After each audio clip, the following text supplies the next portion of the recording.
सांगितले आणि जी माता आपल्या मुलाकडे पाठ करून झोपलेली असेल तिच्या मुलाचे मस्तक आणण्याची आज्ञा दिली। उद्या 7 सप्टेंबर 2024 म्हणजे गणेश चतुर्थीला लाडक्या बाप्पाचे आगमन होणार आहे। या दिवसापासून गणेश उत्सव सुरू होतो आणि 10 दिवस अतिशय उत्साहात आणि आनंदात साजरा केला जातो। या काळात लोक मोठ्या थाटामाटात आणि उत्साहाने गणपती घरी आणतात।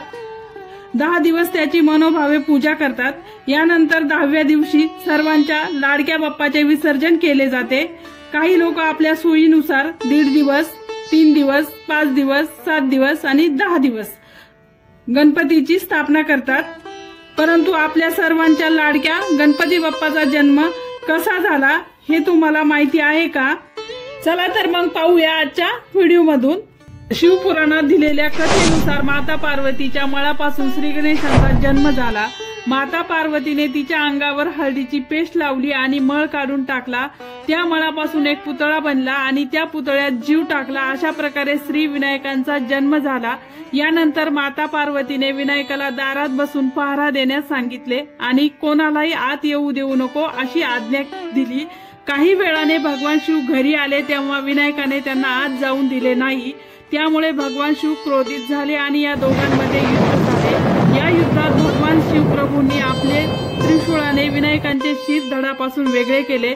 यानंतर माता पार्वतीने विनायकाला या अवस्थेत पाहिले तेव्हा त्या खूप दुःखी झाल्या। देवी पार्वती त्यांना शिवप्रभूंना तुम्ही माझ्या मुलाचे मस्तक का कापले असा प्रश्न विचारला। तेव्हा शिवप्रभूंना आश्चर्य झाले आणि त्यांनी देवी पार्वतीला हा तुझा मुलगा कसा असू शकतो असे विचारले। माता पार्वतीने त्यांना संपूर्ण कथा सांगितली आणि विनायकाला पुन्हा जिवंत करण्यास सांगितले। तेव्हा शिवप्रभू म्हणाले मी विनायकाला जिवंत करतो, परंतु त्यासाठी एक मस्तक लागेल। त्यानंतर त्यांनी गरुडजींना उत्तर दिशेला जाण्यास सांगितले आणि जी माता आपल्या मुलाकडे पाठ करून झोपलेली असेल तिच्या मुलाचे मस्तक आणण्याची आज्ञा दिली। गरुडजी बराच वेळ भटकले पण त्यांना अशी कोणती आई किंवा मूल सापडले नाही। शेवटी त्यांना एक हत्तीन दिसली जी तिच्या बाळाकडे पाठ करून झोपलेली होती। गरुडाने त्या हत्तीच्या बाळाचे मस्तक आणले आणि त्यानंतर शिवप्रभूंनी ते मस्तक विनायकाच्या शरीराला जोडले आणि त्यात प्राण ओतले। हत्तीच्या डोक्यामुळे विनायकांचा पुनर्जन्म झाला आणि त्यांना श्री गणेश आणि गणपती असे नाव पडले। श्री गणेश चतुर्थी हे मराठी भाद्रपद महिन्यातील शुक्ल पक्ष चतुर्थीला केले जाणारे एक धार्मिक व्रत आहे।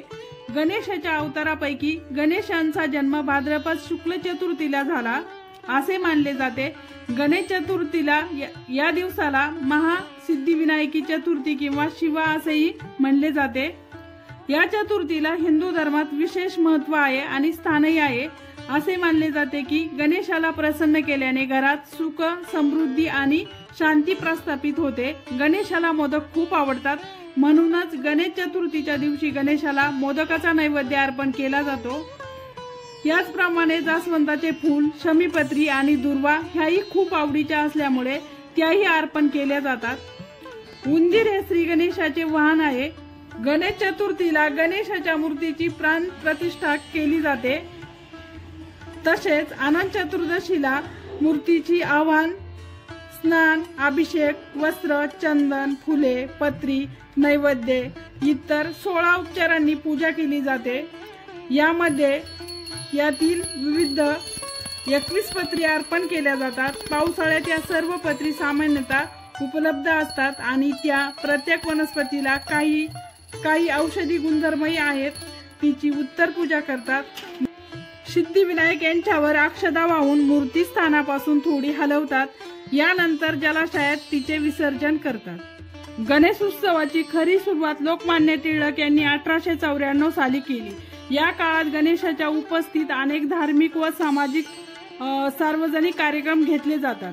भारतीय स्वातंत्र्य लढ्याबाबत जागरूकता निर्माण करण्यासाठी टिळकांनी सार्वजनिक गणेश उत्सवाचे व्यासपीठाचा वापर केला। गणेश उत्सव आणि शिवजयंती या प्रसंगाचे औचित्य साधून टिळकांनी युवकांमध्ये राष्ट्रतेज जागृती करण्याचा प्रयत्न केला। व्हिडिओ आवडला असेल तर चॅनलला सबस्क्राइब करा, लाईक करा, कमेंट करा, शेअर करा। धन्यवाद।